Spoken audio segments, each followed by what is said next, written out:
Party Congress party ఈ రెండు కూడా ఏకమై ఈరోజు బీజేపీని నిలువరించాలనేటువంటి ఆలోచనతో ఈరోజు జత కట్టారు. ఈ రెండు పార్టీలకు తోడు ఎంఐఎం పార్టీ వీళ్ళ ముగ్గురు కలిసి ఒప్పందం కుదుర్చుకొని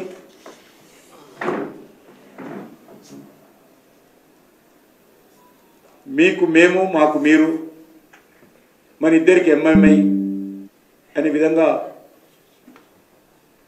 మూడు పార్టీలు కుమ్ముక్కై ఈరోజు తీవ్రమైనటువంటి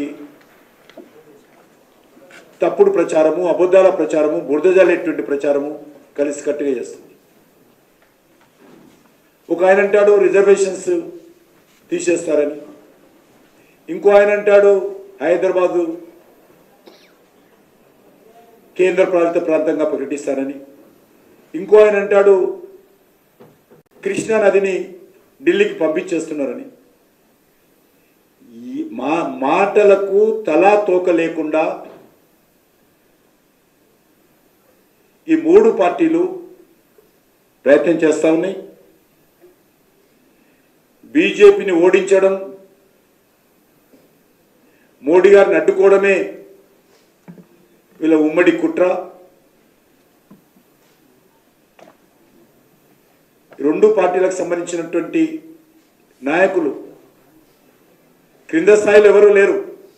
క్రింద స్థాయిలో కాంగ్రెస్ పార్టీ కానీ బీఆర్ఎస్ పార్టీ నాయకులు కానీ ఎవరు కూడా ఆ పార్టీల నాయకులు అన్న మాటలు నమ్మడం లేదు. రెండు పార్టీలకు సంబంధించినటువంటి నాయకులు క్రింద స్థాయిలో ఎవరు లేరు. క్రింద స్థాయిలో కాంగ్రెస్ పార్టీ కానీ బీఆర్ఎస్ పార్టీ నాయకులు కానీ ఎవరు కూడా ఆ పార్టీల నాయకులు అన్న మాటలు నమ్మడం లేదు. క్రింద స్థాయిలో అందరూ కూడా బీజేపీ రావాలని ఏకగ్రీవంగా గ్రామాలు తీర్మానం చేస్తూ ఉన్నాయి. నరేంద్ర మోడీ గారు ప్రధానమంత్రి కావాలని గ్రామాలు ఏకగ్రీవంగా తీర్మానం చేసుకుని ముందుకెళ్తా ఉంటే బావిలో కప్పలలాగా లేక పిల్లి కళ్ళు మూసుకొని పాలు తాగినట్టుగా ఈ రెండు పార్టీల నాయకులు వివరిస్తా ఉన్నారు.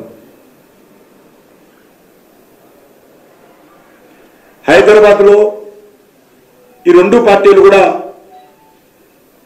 మజ్లిస్ పార్టీ గెలుపు కోసం ప్రయత్నం చేస్తా ఉన్నారు. కాంగ్రెస్ పార్టీ అదే ప్రయత్నం చేస్తున్నది, బీఆర్ఎస్ పార్టీ అదే ప్రయత్నం చేస్తున్నది. కాంగ్రెస్ పార్టీ సీనియర్ నాయకుడు ఫెరోజ్ ఖాన్ ఓపెన్గా చెప్పాడు, మాకు పార్టీ హైకమాండ్ నుంచి ఆదేశాలు వచ్చాయి, ఎట్టి పరిస్థితుల్లో ఓల్డ్ సిటీలో ఓవైసీని గెలిపించాలని మాకు ఆదేశాలు వచ్చాయి, కానీ ఎలక్షన్స్ వరకే ఉంటుంది, తర్వాత నా యొక్క పోరాటం ఎంఐ మీద కొనసాగుతుందని చెప్పిన విషయం మనం చేస్తాం. ఇప్పుడు ఆపరేషన్ లేకుండానే మోకాళ్లకు ప్లాస్మా ట్రీట్మెంట్, మీ ఆర్థోపెడిక్ సమస్యలన్నిటికీ రోబోటిక్ టెక్నాలజీ ద్వారా తక్కువ ఖర్చుతో శాశ్వత పరిష్కారం, ఫ్రీ కన్సల్టేషన్, ప్రతి ట్రీట్మెంట్ పై 20% డిస్కౌంట్. ఈ ఆఫర్ కొద్ది రోజులు మాత్రమే, త్వరపడండి. V9 hospitals 9281465842.